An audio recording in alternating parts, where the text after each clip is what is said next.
드릴 거는 그 미래교육의 변화인데 다 여러분들이 이 신문지상이나 이런 데서 봤던 거를 제가 좀 정리를 한번 해봤습니다. 미래사회 변화 가장 많은 게 인구전력. 인구가 감소하는데 도대체 어느 정도 감소하느냐. 작년 같은 경우에 학교 출산율을 보면 한 부당 1.05명밖에 안 돼요.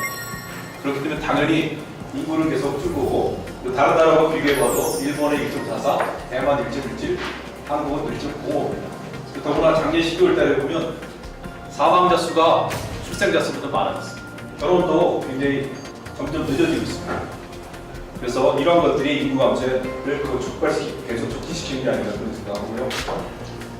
평균 수명을 보면 우리나라와 OECD 국가와 비교해보면 보라색이 현재 2013년이고 또 마른 거가 1970년입니다. 여기 우리나라인데 우리나라 한 50년 전에 한 62세였다. 지금 현재 82세 정도로 평균 수명이 급격히 증가했고 결국은 저출산에다 고령화까지 겹치기 때문에 우리나라 생산 가능 인구들의 변화가 많을 것이다 이렇게 생각하고 결국은 이게 경기 침체로 이어질 것이다 뭐 이렇게 얘기를 하고 있습니다.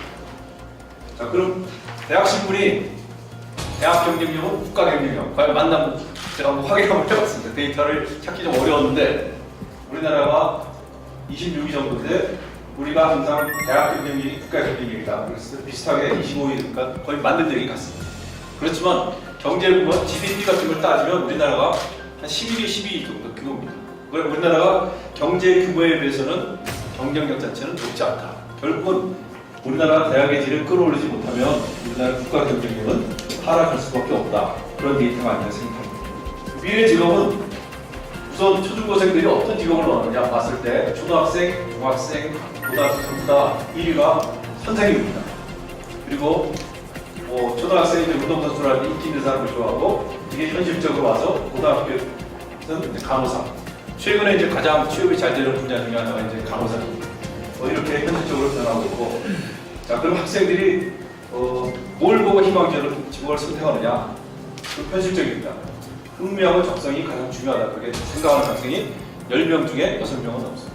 성실하게 일해서 내가 돈을 번다. 이런 분위기 자체가 굉장히 사회한테 굉장히 좋지 않겠나. 근데 우리나라는 현재 불행히도 약간 반대 방향으로 가고 있지 않나 그렇게 저는 생각하고 있습니다. 이제 청년들이 성공률에 대한 4개국 대학의 인식을 조사한 게 있습니다. 재밌는 데이터라고 보는데요. 한국은 1순위가 부모의 재력입니다. 2순위는 인맥. 결국 자기 자신의 능력보다는 주위 사람의 능력에 의해서 좌우된다고 우리나라 대부분의 젊은이들이 생각하고 있는 건 우리가 빨리 개선해야 될 게 아닌가 생각이 들고 일본이나 중국을 보면 재능입니다. 이게 재능이고 노력, 미국도 노력 이런 것들일 수 있는데 우리는 불행히도 이렇게 되기 때문에 당연히 이 제목에서 보시다시피 흑수저 금수저 얘기가 나오는 게 아닌가 생각이 듭니다. 또 미네르바 대학인데 벤넬슨이라는 사람이 창업을 했는데 여러 가지 그 새로운 혁신이 시도됐지만 실패한 가장 큰 이유는 체제를 거부했다. 이게 무슨 말씀인가 하면 이 미네르바가 굉장히 인터넷 세계 7개 도시 이렇게 다니면서 하고 그다음에 온라인으로만 교육하고 그럼 굉장히 자유롭게 그 기간도 조절해서 2년 만에 졸업하고 3년 만에 졸업하고 1년 만에 졸업할 수 있을 것 같지만 그게 그렇지 않고 4년에 110억 미국의 대학의 이수 형태를 그대로 따라간다. 그러니까 충분히 기존의 제도를 활용하면서도 내용을 혁신시키고 해서 충분히 갈 수 있다.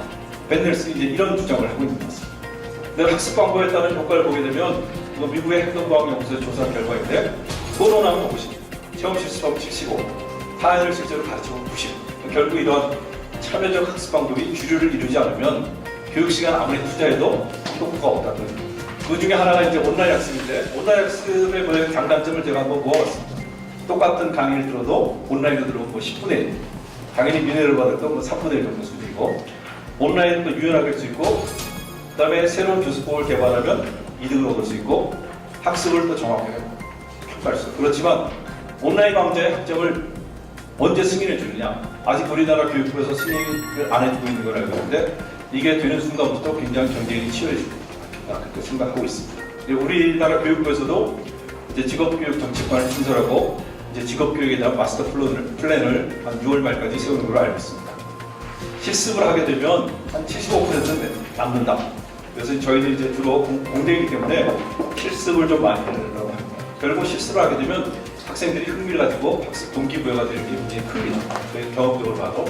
그래서 러닝 팩토리라든지 아니면 스마트 러닝 팩토리를 저희들이 구축을 하고 있고요. 그 다음에 온라인 실습 교육에서 AR, VR 이용하는 걸 했고, 그 다음에 톤을 증가시키고, 그 다음에 프로젝트 기반을 했습니다. 천안시에서 지금 도시 재생 사업을 하는데 여기 같이 참여해서 스마트 시티를 포함해서 요소 기술 이런 것들을 천안시에서부터 과제를 한 40개 정도 저희들이 받아서 저희 교수들하고 학생들하고 검토를 해서 저희들이 다 할 수 있는 건 아니고 그중에 한 15개 정도를 지금 졸업용으로 다 캡슐 디자인으로 올해 지금 하고 있습니다. 예를 들면 이거 독일의 루어닥에 있는 스마트 팩토리, 러닝 팩토리 얘인데 굉장히 다양한 여기는 코스가 있습니다. 기계 가공 코스부터 조립 코스도 있고 로봇 코스도 있고 굉장히 다양하고 있고 여기에 필요한 스마트 팩토리에 대한 각종 통치 기술이라든지 요소 기술들이 쭉 이렇게 있는데 저희들은 이거 한꺼번에 다 못하고 저희들이 꾸미고 있는 것만 소개하겠습니다. 저희가 저를 포함해서 우리 대학 교수들이 한 2015년부터 전 세계에 있는 대학, 연구소, 그 다음에 기업체 쭉 다니면서 이제 공부를 했습니다. 그래서 이제 어떻게 꾸며야 되겠느냐. 그래서 지금 현재 구축 중인데 이렇게 꾸미고 있습니다.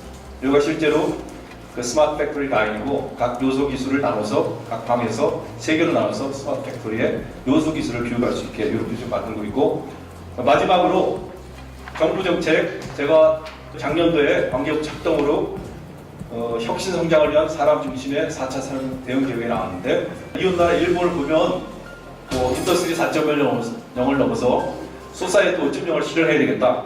그래서 실제로 과학 기술의 기반 기술 개발하는 것부터 대학의 연구시설, 그 다음에 선진적 문제를 어떻게 키울 것인지, 대학의 이노베이션을 어떻게 거점할 것인지 이런 것들에 대해서 좀 더 인재력 강화, 통틀어서 인재력 강화라고 표시했는데 이런 것들을 통해서 전체적으로 우리나라보다 약간 더 큰 그림을 그리고 있지 않나 그렇게 생각합니다. 그래서 우리나라에서도 교육부에서도 굉장히 그림을 잘 그리고 계시지만 좀 더 멀리 좀 크게 그려봤으면 하는 그런 바람입니다.